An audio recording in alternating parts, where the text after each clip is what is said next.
ఆడవాళ్ళు నెలసరి సమయంలో గుడికి, దేవుడికి ఎందుకు దూరంగా ఉండాలి? పురాణాల్లో దాగిన ఒక నిగూఢ రహస్యం.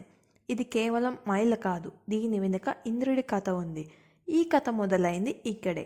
స్టోరీలోకి వెళ్లే ముందు మన ఛానల్ని ఎవరైనా సబ్స్క్రైబ్ చేసుకునే వాళ్ళు ఉంటే వెంటనే సబ్స్క్రైబ్ చేసుకోండి. ఒకానొక సమయంలో దేవతల గురువైన బృహస్పతి అలిగి వెళ్ళిపోయాడు. అప్పుడు దేవతలు విశ్వరూపుడు అంటే త్రిశూరుడు అనే బ్రాహ్మణుడిని తమ గురువుగా చేసుకున్నారు. కానీ అతను రహస్యంగా రాక్షసులకు కూడా యజ్ఞఫలాలు అందిస్తున్నాడని తెలుసుకున్న ఇంద్రుడు పట్టరాని కోపంతో అతని 3 తలలు నరికేస్తాడు. విశ్వరూపుడు బ్రాహ్మణుడు కావడం వల్ల అతన్ని చంపిన ఇంద్రుడికి మహాపాపమైన బ్రహ్మహత్య పాతకం చుట్టుకుంటుంది. ఆ పాపం ఒక భయంకరమైన రాక్షసి రూపంలో ఇంద్రుడిని వెంటాడడం మొదలుపెట్టింది. ఆ పాప భారాన్ని భరించలేక ఇంద్రుడు తన పదవిని, కాంతిని కోల్పోయి బ్రహ్మదేవుడిని శరణు కోరాడు. ఈ మహాపాపాన్ని నువ్వు ఒక్కడివే భరించలేవు. సృష్టిలోని వేర్వేరు అంశాలకు ఈ పాపాన్ని పంచు అని బ్రహ్మ సూచించాడు. ఆ మహాపాపాన్ని స్వీకరించేవారు నష్టపోకుండా వారికి ఒక గొప్ప వరాన్ని కూడా ఇస్తానని ఇంద్రుడు మాట ఇస్తాడు. అప్పుడు ఆ పాపాన్ని 4 భాగాలుగా విభజించారు. ఇంద్రుని పాపంలో ఒక భాగాన్ని భూమాత స్వీకరించింది. ఆ పాపదోషం వలనే భూమిపై చౌడు నేలలు అంటే పంటలు పండని నేలలు పగుళ్ళు ఏర్పడ్డాయి.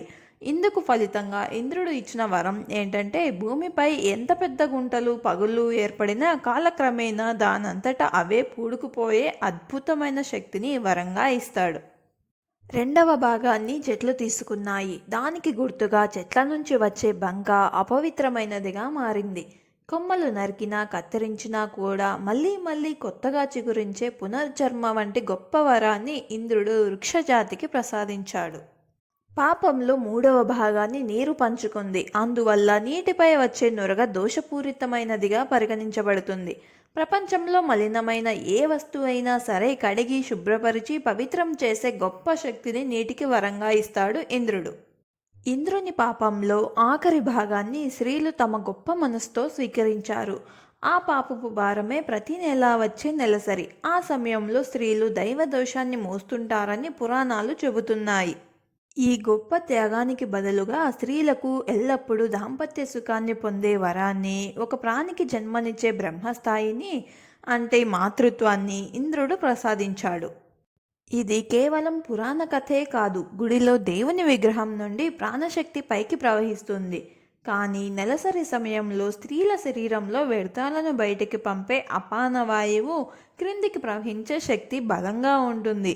ఈ 2 విరుద్ధ శక్తులు గుడిలో ఢీకొనడం వల్ల స్త్రీల ఆరోగ్యంపై తీవ్ర ప్రతికూల ప్రభావం ఏర్పడుతుంది. కాబట్టి పీరియడ్ అనేది అంటరానితనం కాదు. అది ప్రకృతిని కాపాడేందుకు స్త్రీ చేసిన ఒక గొప్ప దైవిక త్యాగం. ఆ సమయంలో వారి శరీరానికి సంపూర్ణ విశ్రాంతి అవసరం కాబట్టే మన ఋషులు వారిని పూజలకు, గుళ్లకు దూరం పెట్టారు. ఇంతటి గొప్ప విషయాన్ని మీకు తెలిసిన అందరికీ షేర్ చేయండి. అలాగే ఇలాంటి మరెన్నో ఇంట్రెస్టింగ్ ఫ్యాక్ట్స్ కోసం వీడియోని లైక్ చేసి మా ఛానల్ని సబ్స్క్రైబ్ చేసుకోవడం మర్చిపోకండి. Thank you for watching.